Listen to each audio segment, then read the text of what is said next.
Hi friends, welcome to my mini vlog day 6. ಯಾರೆಲ್ಲ ನನ್ನ YouTube channel ಇನ್ನೂ subscribe ಆಗಿಲ್ಲ ದಯವಿಟ್ಟು ಸಬ್ಸ್ಕ್ರೈಬ್ ಆಗಿ, ಹಾಗೆ ಬೆಲ್ ಬಟನ್ ಪ್ರೆಸ್ ಮಾಡೋದು ಮರಿಬೇಡಿ. ಮತ್ತು ಯಾರೆಲ್ಲ ಸಪೋರ್ಟ್ ಮಾಡ್ತಿದ್ದೀರಾ ಅವ್ರಿಗೆಲ್ಲ ತುಂಬ ಥ್ಯಾಂಕ್ಸ್. ಇವತ್ತಿನ ರೊಟೀನ್ ನಾನು ಆಫ್ಟರ್ನೂನಿಂದ ಸ್ಟಾರ್ಟ್ ಮಾಡ್ಕೊಂಡಿದ್ದೆ. ಸೊ ಆಫ್ಟರ್ನೂನ್ ಚಿಕನ್ ತಂದಿದ್ವಿ ಇವತ್ತು, ಬಿಕಾಸ್ ರಿಲೇಟಿವ್ಸ್ ಇದ್ದರು ಅಂತ. ಸೊ ಚಿಕನ್ನ ಯಾವತ್ತೂ ಅಷ್ಟೇ ತಂದಿದ ತಕ್ಷಣ ಕವರಿಂದ ಒಂದು ಪಾತ್ರೆಗೆ ಹಾಕ್ಕೊಂಡು ಟರ್ಮರಿಕ್ ಹಾಕಿ, ಅಂದರೆ ಅರಿಶಿನ ಹಾಕ್ಕೊಳ್ಳಿ, ಸೊ ದಟ್ ಅದು ಕ್ಲೀನಾಗಿರುತ್ತೆ. ಆಮೇಲೆ ಸ್ಮೆಲ್ ಕೂಡ ಬರೋಲ್ಲ. ಅದಕ್ಕೋಸ್ಕರ ಟರ್ಮರಿಕ್ ನಾನು ಜಾಸ್ತಿ ಯೂಸ್ ಮಾಡ್ತೀನಿ. ಇಲ್ಲಿ ಕಬಾಬ್ಗೆ ರೆಡಿ ಮಾಡ್ಕೊಂಡಿದ್ದೆ ಸಿಂಪಲ್ಲಾಗಿ. ಒಂದು ಮೊಟ್ಟೆ, ಚಿಲ್ಲಿ ಪೌಡರ್, ಕಬಾಬ್ ಪೌಡರ್, ಕೊತ್ತಂಬರಿ ಸೊಪ್ಪು, ಕೊರ್ಬೇವಿನ ಸೊಪ್ಪು, ಪುದೀನ ಸೊಪ್ಪು ಅಷ್ಟೇ. ಬಟ್ ಕೆಲವೊಬ್ಬರು ಕಾರ್ನ್ಫ್ಲೋರೆಲ್ಲ ಯೂಸ್ ಮಾಡ್ತಾರೆ ಕ್ರಿಸ್ಪಿಯಾಗಿ ಬರಲಿ ಅಂತ. ಬಟ್ ನಾನು ಇಲ್ಲಿ ಏನೂ ಯೂಸ್ ಮಾಡಿರಲಿಲ್ಲ, ಚೆನ್ನಾಗಿ ಬಂದಿತ್ತು ಕ್ರಿಸ್ಪಿಯಾಗೇ.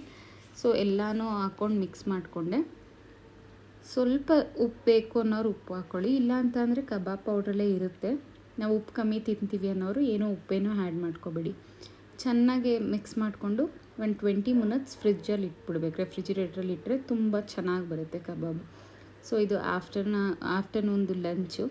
ಚಪಾತಿ, ಚಿಕನ್ ಫ್ರೈ ಮಾಡಿಕೊಂಡು, ಚಿಕನ್ ಕಬಾಬ್ ಮಾಡಿಕೊಂಡು ಸಲಾಡ್ಸ್ ಹಾಕಿದ್ದೆ.